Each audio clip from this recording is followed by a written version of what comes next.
The Pittsburgh Steelers are heading into their next matchup against the Packers. But before that, a lot of questions have been swirling around this team. And not just from fans, but also from those who follow this franchise closely. One of the most puzzling decisions in their recent game against Cincinnati had to do with the absence of Nick Herbig on the final defensive drive. Now, if you've been following the Steelers this season, you know Herbig has been one of the most productive and disruptive defenders on this roster. So when fans noticed he wasn't on the field in the closing moments of a game that was clearly in a pass-heavy situation, eyebrows went up. People started asking, was he hurt? Was there something wrong that the team hadn't disclosed? Well, as of the latest reports and insider conversations, it doesn't seem like there's any injury to speak of. Nothing official has come out to suggest that Herbig was dealing with anything physical. It's more and more looking like it was simply a coaching decision. And let's be honest, it's a baffling one. If you know the opposing team is going to drop back and throw the ball over and over again to try and steal a win, wouldn't it make sense to have your top pass rushers on the field? It's not like Herbig has been invisible. Quite the opposite. He's been consistently flashing his ability to pressure the quarterback. And in those crucial moments, his presence could have made a difference. Now, sure, you don't have to pull Watt or Highsmith off the field to make room for Herbig, but there are other options. You could rotate out someone like Benton or Harmon, depending on the package. When the situation screams pass rush, you got to throw everything you've got at the quarterback. And that includes Herbig. Leaving him on the sideline was a strange move, and unless there's something going on behind the scenes that we don't know about, it just doesn't make sense. It raises bigger questions too, like whether the coaching staff is maximizing the talent it has. Are they overthinking matchups? Are they sticking too closely to a rotation or a scheme that's not actually helping them win in the most critical situations? And speaking of critical situations, let's talk about the quarterback, because despite some of the defensive frustrations, there's been a real shift in what this team is capable of offensively. A fan asked whether it's refreshing to finally have a team and a quarterback who can keep up in a shootout or come from behind in the second half. The answer? Absolutely yes. And no, I didn't win that Cincinnati game, but that doesn't mean everything was a disaster. There are signs that this offense is finally evolving into something that could be dangerous, even when the pressure is on. This quarterback has shown he can lead a comeback. He's got poise, mobility, and above all, he's got confidence. And that matters. In past years, with names like Trubisky or Pickett running the show, if the Steelers fell behind early, the game was essentially over.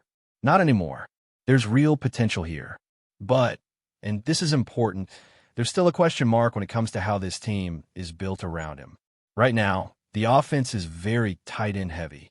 That's not inherently bad. But if you get into a situation where you need to throw the ball on every down, can this group stretch the field the way you need them to? Can they line up in 3 wide sets and really sling it downfield without tipping their hand? Sure, guys like Warren and Freiermuth can make plays. Jonnu Smith, Darnell Washington, even guys like Calvin Austin, they've all got flashes. But if you want to keep pace in a high-octane game, you need to be able to go wide and go fast.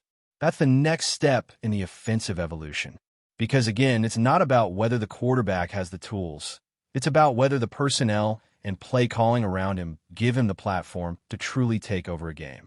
And that brings us to the wide receiver situation, because right now, that group needs help. There's been talk about potential additions, and fans are wondering, is Jakobi Meyers a realistic option? Should the Steelers even go after someone like that? Or are they going to settle for washed-up names like Lazard or Lockett? Let's be clear, guys like Lazard or Lockett don't really move the needle. Lazard is a big-body guy who could be useful in some specific roles, especially in the red zone, but he's not going to change your offense overnight. Lockett, despite his past success, looks like a player on the decline. Frankly, if he joined the team today, he'd be fighting just to get reps behind someone like Austin. And if Austin is already ahead of you in the depth chart, it's fair to ask whether the addition is even worth it. Meyers, on the other hand, is a different story. He's got size, versatility, and he can line up inside or outside. He's got that physicality you want in this offense, especially if you're going to ask your receivers to block and be part of a more balanced attack. He's not cheap, but the Steelers have some cap flexibility. The Raiders are a mess, and it wouldn't be shocking if they were open to moving on from someone like Meyers. In fact, they barely ran any offensive plays in their last game, only about 30 snaps. That's almost unheard of. And they've got young receivers they're clearly trying to get more involved. So there might be an opportunity here. Adding someone like Myers won't make the Steelers instant Super Bowl favorites, but it would definitely make them better. And right now, that's what this team needs. Not just bodies, but actual contributors who can give this offense another dimension. And yes, he can block. He's tough. He's reliable. That kind of presence on the field matters, especially when the stakes get higher in November and December. But even if you add a receiver, you still have to look at the other side of the ball, because the defense, let's face it, has not been good enough. Whether it's the run defense, the pass coverage, or just general effort and alignment, things have not looked right. And that brings up one of the big picture questions that a fan posed. Is the defense bad at stopping the run because they have to protect the secondary, or are they bad at stopping the pass because they can't stop the run? Honestly, it's a bit of both. You look at that Bengals game, and it was a mess from top to bottom. Missed tackles, bad angles, guys looking gassed. It wasn't just one issue. It was all of them. And yes, the secondary is a concern. You can't play aggressive, blitz-heavy defense unless you trust your corners. And right now, it doesn't look like the coaching staff has that kind of confidence in guys like Slay or Ramsey when it comes to man coverage. Slay, in particular, looks like a player who just doesn't have it anymore in those one-on-one situations. Ramsey might still be serviceable in zone or out of the slot, but it's shaky. And then there's Joey Porter Jr. Talented, no doubt, but his zone coverage isn't where it needs to be. There's inconsistency, and while he can flash that potential, it's not consistent enough yet to be the cornerstone of the secondary.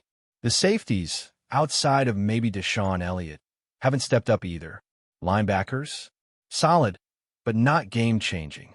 You're left with a unit that has some strong individual parts, but doesn't always play like a cohesive, elite defense. The defensive line has gotten better, no doubt. Guys like Hayward and Harmon have helped firm up the middle, and there's less of the line getting blown off the ball than we saw early in the year.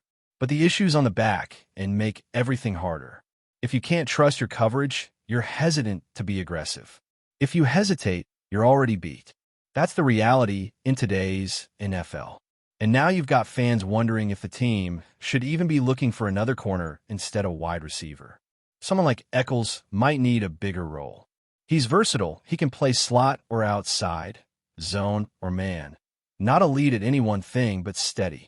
Maybe the solution isn't a blockbuster trade. Maybe it's trusting the depth and being smarter with your rotations. But something has to change, because right now, the pass defense is too vulnerable and the run defense is inconsistent. That's not a winning combination, especially against top-tier offenses. When we talk about the long-term vision for the Steelers, we have to bring up the 2023 draft class because those top 3 picks, Broderick Jones, Joey Porter Jr., and Keanu Benton, were supposed to be the foundation of the future. These weren't just players added to fill gaps. They were handpicked to help define the next era of Pittsburgh football. But now, as we approach the midway point of the 2025 season, fans are beginning to ask tough questions. Are these guys living up to the hype? Are they developing at the rate you'd expect from premium draft picks? Or are we already seeing signs that they might not be the core pieces this team thought they'd be? And look, let's be clear, calling them busts right now is way too harsh. That term should be reserved for players who bring absolutely nothing to the table, who flame out early, who are out of the league before you even realize they were in it. That's not the case here. All 3 of these players have shown flashes, and they're all still getting meaningful reps. But it's fair to say the returns haven't matched the expectations, at least not yet. Let's start with Broderick Jones. He was the most highly drafted of the group, and because of that, the expectations were sky high from day one. You take an offensive tackle that early, you're saying, this is our guy for the next decade. And Jones has had his moments. There have been games where you can see why he was a first-round pick. He's athletic, powerful, and when he gets in a rhythm, he can control the edge against some of the better pass rushers in the league. But there's been a lack of consistency. For every dominant snap, there's another where he's out of position or where he loses leverage. It's not just about the physical tools, it's about technique, and that's where the coaching staff has to come into play. Are they putting him in the best position to succeed? Are they developing his fundamentals the way they should be at this stage? It's especially frustrating because you know the ceiling is there. Jones isn't a project. He's a player who could be great if everything comes together. But after 2 seasons, he still feels like a work in progress. And that's a problem when you're trying to build a line that can protect your young quarterback and open up running lanes in critical moments. He's not a liability, but he's also not the anchor you thought you were getting. Not yet. Now, Joey Porter Jr. This one's complicated. There's no denying his talent. His size, his length, his instincts. Those are traits you can't teach. And when he's in man coverage, especially in press situations, he could be a nightmare for receivers. He's physical, aggressive, and not afraid to go toe-to-toe with top targets. But when you watch him in zone, things start to unravel a bit. He looks uncomfortable at times, hesitant. It's like he's overthinking instead of reacting. And again, that's where coaching comes in. Are they asking him to play in schemes that don't suit his skill set? Are they developing him in a way that builds on his strengths while minimizing his weaknesses? He's not a bust, not even close. But for a player who is expected to step in and immediately elevate the secondary, it's fair to say that he hasn't quite become that lockdown corner. He's had moments, sure, but he hasn't taken over games or become a player that offenses actively avoid. That might still come. There's plenty of time. But for now, he's part of a secondary that has struggled, and some of those struggles are on him. Then there's Keanu Benton. Physically, this guy checks every box. He's big, he's explosive, and when he's locked in, he can be disruptive. He's shown flashes as a pass rusher, pushing pockets, and getting into the backfield in ways you don't always see from interior linemen. But there's a big issue with his run defense. He doesn't anchor well enough against double teams, and his technique can get sloppy. He's not getting blown off the ball every snap, but there are too many plays where he's not holding his ground the way you need from a defensive tackle in this scheme. Some of that, again, comes back to development. These guys were drafted because of their raw ability, but it's the job of the coaching staff to turn that ability into consistent production. And right now, that consistency just isn't there. It's fair to wonder whether they're getting the kind of positional coaching that transforms good athletes into great football players. But before we dive in, don't forget to subscribe to Steelers Nation Central and hit the like button on this video. Your support helps us keep bringing you the latest updates on the Pittsburgh Steelers. And don't forget to share your thoughts on the news in the comments below. A quiet storm may be brewing in the Steel City, and it revolves around a familiar name. Sources close to the team hint that Budda Baker, the dynamic safety known for his fearless tackling and instinctive play, is not only officially part of the Pittsburgh Steelers, but is also poised to assume the role of defensive leader, a mantle that has been open for speculation since last season. While the front office has remained tight-lipped, insiders suggest that Baker's arrival could mark a seismic shift in the Steelers' defensive strategy. The safety, previously a linchpin for another franchise, brings a reputation for relentless pursuit of the football and the uncanny ability to read offenses before they even snap the ball. Fans in Pittsburgh, known for their unwavering scrutiny, are buzzing with speculation. Could Baker be the missing piece that transforms this defense into one of the league's most feared units? The timing is particularly intriguing. With a new season looming, the Steelers have been shuffling their defensive hierarchy, and Baker's addition has sparked conversations in locker rooms and local sports bars alike. Teammates reportedly admire his work ethic and are optimistic about his potential to unify the secondary and guide younger players. He's the type of guy who doesn't just play.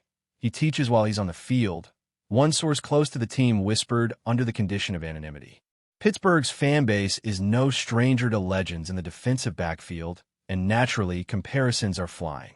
Some see echoes of the greats, while others temper expectations, cautioning that Baker will need time to acclimate to a new system. But the overarching sentiment is clear.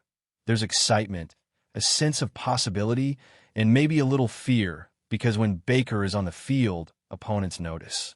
As whispers continue to circulate, one thing seems inevitable. Budda Baker's presence in Pittsburgh will be felt both on and off the field. Whether he becomes the anchor that stabilizes a fluctuating defense or simply adds flair to an already talented roster, the narrative is already taking shape. the Steelers may have quietly secured more than just a player. They could have found their defensive heartbeat. And if the rumors hold true, this season could be one fans will talk about for years to come.